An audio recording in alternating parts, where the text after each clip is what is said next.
is Week 12 in college football, Week 11 in the NFL. He's Tony George. I'm Scott Spritzer. We are DocSports.com, and we're coming to you from the beautiful Red Rock Station Race and Sports Book. Tony, let's jump right into it. Michigan State and Ohio State. I got to tell you right now, I never had Michigan State in my top 10 as far as power ratings were concerned, even before they finally lost to Purdue. Luckiest team in the world when they beat Nebraska that particular day. Yep. Lucky to come back and beat Michigan. We'll give them some credit, though, for making adjustments at halftime and coming back and taking advantage. Finally caught up to them against Purdue, but I got to give them credit. Bubble burst. They didn't let that happen to them. They didn't let that first loss of the season beat them twice. They come off the win, but now they travel to Ohio State. Buckeyes laying about 19, total 68. We talked about Ohio State last week, and I was a little concerned about that number. There was no concern at all during the game. Yeah. Ohio State proved to me they're one of the best teams in the country, and there's a big mismatch in this game. Ohio State, Scott, can throw the football. And in my opinion, Michigan State is helpless to stop it. I'll give you a number to back it up. They're 130th in the country in passing yards allowed. Now, bear in mind when they played Purdue, O'Connell had 536 yards throwing the football. Last time I checked, I think Stroud is every bit as O'Connell, good as O'Connell, if not better. I think that's a big mismatch in this game. And right now, each week, I see Ohio State getting better. They're improving every week from the beginning of the season. The team that lost to Oregon is long gone, in my opinion, Scott. I'm willing to lay the 19 here. I like them because I think they're going to be able to throw all over Michigan State. Michigan State, you know, they're going to want to run the ball with Walker, and playing catch-up's not going to be their shtick this weekend, you know, in terms of their strength. So I'll take Ohio State. I think they just keep rolling, Scott. Another big game here in the ACC.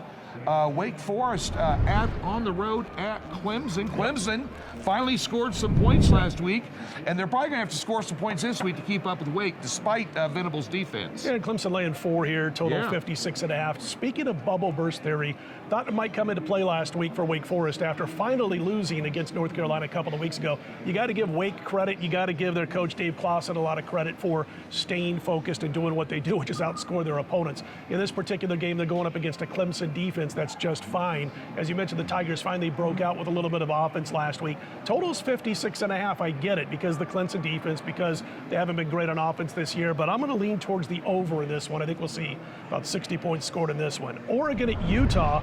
Utah laying 359 Tony. The Ducks, whether some folks agree with it or not, have a playoff berth in their own hands. It's really up to them. If they went out, they get to the college football playoffs. Utah playing better football now. They've won 6 of the last 7. Your thoughts on this one? Well, you know, you could talk to Chuck Esposito about this when you bring Chuck on about these BCS polls and rankings and versus power ratings. And, you know, it's interesting, the number 24 team in the country is laying 3 to the number 4 team, who's supposed to be on their way to the BCS Bowl Championship Series here. As Lee Corso says, not so fast, my friend. I think Utah is a really good football team. They lead the country. They're third in the country in tackles for loss. And both teams are going to want to run the football here, Scott. The total in this thing is 59. I'm thinking under on this thing. I think the only balls that are going to be over 10 feet in the air in terms of are going to be the kickoffs and the punts. There's not going to be a lot of throwing in this ball game. I think there's going to be a lot of running. Oh, Utah's averaging 40 a game in the last 6. Yeah. You know, they've kicked it into gear as far as offense is concerned. You mentioned, and we'll ask Chuck, you mentioned about the power ratings being so different than some of the AP rankings, of course. And I'll just say this real quickly. Going into last week's games, I power rated Georgia 17.5 points better than Oregon on a neutral field. So I'll ask Chuck about that and see what he thinks. I'd play it. Yep. I'd play it on a neutral field. I think what they're saying here is that these teams are equal, you know, which gives a lot of discredit towards these BCS rankings. That's a bunch of white noise. The only thing I care about is what's the power number and what's the spread. So we're a little different than watching, you know, ESPN on a Tuesday night trying to figure out who's going to make the playoffs. But nonetheless, I actually would lean Utah a little bit, but I do like the under in this game, Scott. Arkansas last week. We both had them for premium plays. Yep. Squeaked in for some, pushed for others. Squeaked in for some, pushed for others. But big stiff test this week on the road at Bama. Bama laying 21, total 58.5. Yeah, I thought Arkansas would actually probably, I was thinking they would win by about 7 to 10 points. I think we talked about on the show last week over LSU. So I give LSU a lot of credit for, they left a lot on the field against Bama the previous week. They played well last week, defensively speaking. Here's the thing about Arkansas. I was looking up a few metrics on this team because I like their offensive spread attack based on the run. They can run with basically a three-headed running back. I'm a fan of KJ Jefferson for the most part, but their metric, which is called a success rate metric, both on the ground and through the air, it's not good, okay? So you take all those statistics and they look great, but the success metric is not that great. They get stopped for little or no gain quite a bit, even though they rush for a decent amount of yardage throughout the course of a game, and I think that plays right into Alabama's hands. For me, it's Bama or nothing this week, Tony. I just don't think Arkansas, and one more mention about this, Burks is everything in that passing game for Arkansas, the wide receiver. He got shut down last week, and you saw what happened to that offense. I think Bama can handle one receiver, and if they make others step up, I think they win this game and cover that point spread, Tony. Just from the thing that this game reminds me of is when they were off a big win and they went and visited Georgia. Kind of, when Arkansas did that. It was kind of a blowout loss. And that could be on deck here. All right, NFL, we got 3 games to talk about this week. We start with the Packers laying 2.5, total 49 at Minnesota. Right now, that Packers defense looking pretty good, especially last week. Aaron Rodgers a little bit rusty. They've covered 20 of their last 28 overall, has Green Bay. Meanwhile, Minnesota 1-7 against the spread in their last 8 at home. Your thoughts? The Vikings, to me, and usually I don't say this because, I've been doing this 30 years. Yeah. Usually by week 11, I usually have a team figured out. The Minnesota Vikings are an enigma wrapped in a riddle to me. I can't figure out whether they're coming, they're going, what they're doing. They play in a lot of close games. They haven't been closers. They put one to bed last week. This is a tough spot for Minnesota here, but this is a double tap for you. First of all, my 2-word pick. I'm taking under 49.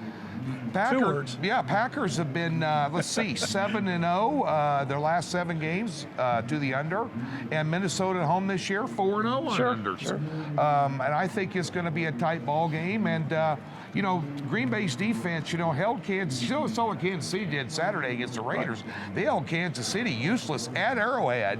They're third in the NFL in yards allowed. This Green Bay defense, and I've said it all year long, Aaron Rodgers and Jones and Cobb and Devontae Adams, I'm leaving him out of the party.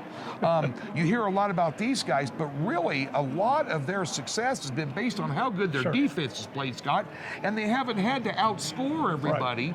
They only needed, last week they only needed 1 point to outscore Seattle. But at the end of the day here, I like the under, but I do think that Minnesota, on a teaser here, get them through 3, get them through 6, get them through 7, might be a good number, especially if this plays under like I think it does. Just FYI for your double pick here.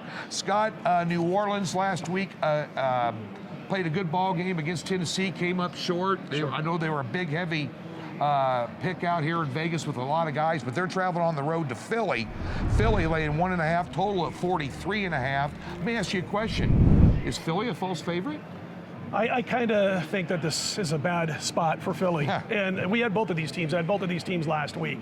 It was more of a situation of going against opponents for both teams who were in tough spots. I mean, first Tennessee's coming off a huge win. New Orleans could have won that game. I was very happy they didn't score on that 2-point conversion at the end of the game. So we just call it right there, take the money and run. And as far as Philly was concerned, I mean, you're catching Denver just after they trade Von Miller, so that's in players' minds. You got an offensive line for Denver last week that was really banged up and not bringing it. So I thought that was, a situation where Philly was in a good spot. I like the way the coaches for the Eagles are calling plays for Jalen Hurts. They are over the last few weeks taking advantage of his skill set, not trying to get him to do things that aren't natural to him on a playing field. However, having said that, I do like New Orleans here. I expect them to win this game. And I also say that if I'm behind the counter, we'll ask Chuck, this is going to be a heavy game used as far as teasers when it comes to the New Orleans Saints. Oh, yeah, I already have. Teasing them up over 7. Stick them with the Vikings, winner, chicken dinner. All right, we're going to do this again 2 weeks in a row because it won last week for this guy over here and his buddies from KC. That's our final game this week is Kansas City laying 2.5 at home. Total 56-2. The Dallas Cowboys. We are going to learn a heck of a lot about both of these teams this week, Tony. Yeah, we are, and I'm curious when you asked Chuck on his segment, how the betting action was on this Chiefs and Raiders game, but I think Kansas City, I went to the game last week, my first time at Allegiant. I took Mrs. George, fanatical Chiefs fan. I almost got my butt kicked about 6 times in the stands. She was a little too excited about the way things were going down. But Kansas City really put it to them last week. But the one thing about Kansas City that nobody's noticed, and we've heard all year long about the struggles on offense, there's been massive struggles on defense. But over the last 5 games, this defense has allowed 15 points a game, Scott. Playing better football, there's no doubt about it. And when you got that offense with that going on there in terms of... Well, there was a rhythm to the offense finally last week. Yes, it was more of what we got used to the last couple of years. And I don't think that the Cowboys' defense is all that good. They looked kind of good last week, but that was Atlanta. Atlanta can't get out of their own way. Couldn't get a lap dance down to Spearmint Rhino with a fistful of hundreds. So, you know, I'm not going to put any stock into that. I think Kansas City found their mojo. This is not a homer pick. I think their defense is playing sneaky good. Always when you're handicapping, and I know you do the same thing, whether it's daily sports or the NFL, Scott, you don't look at the season statistics at this point in time in the season. You look at the last 3 to 5 game statistics. Absolutely. And that's more about where they're playing right here, right now. I think Kansas City covers the number. I'm going to take them in this spot. I do. I think they get it done. And I would not be surprised if this maybe goes over a little bit, too. Could be a little bit of a shootout, but yeah, I think Kansas City found something last week, and they're going to stick with it. One of the fastest teams I've seen in a long time in the NFL. If Hill gets going, forget about it. From my vantage point here, and the secondary of Dallas isn't that good, so Kansas City put up some points. Oh, by the way, Dallas is going to be a heavily used teaser side also. They'll tease that up to 8.5. Yeah, they can will. guarantee you that almost. Yeah. All right, listen, real quick note about next week, Thanksgiving week. We're going to take next week off. We'll be back in 2 weeks. But Tony and I should say, will be putting together some videos next week that we'll probably post by Wednesday night, the night before Thanksgiving. Yeah, we're going to do some fun stuff from home and do a side-by-side and give you guys some dessert with the turkey and the cornbread stuffing, whatever it is.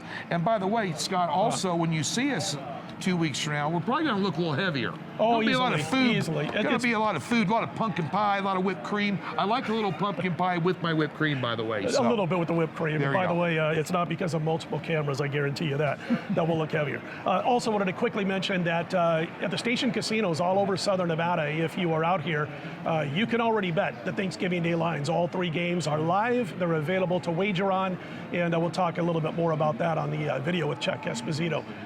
Check out that $60 free account right below this video. The link, you click on it, and it'll tell you all the details. He's Tony George. I'm Scott Spreitzer. We are DocSports.com. Let's put him in the win column.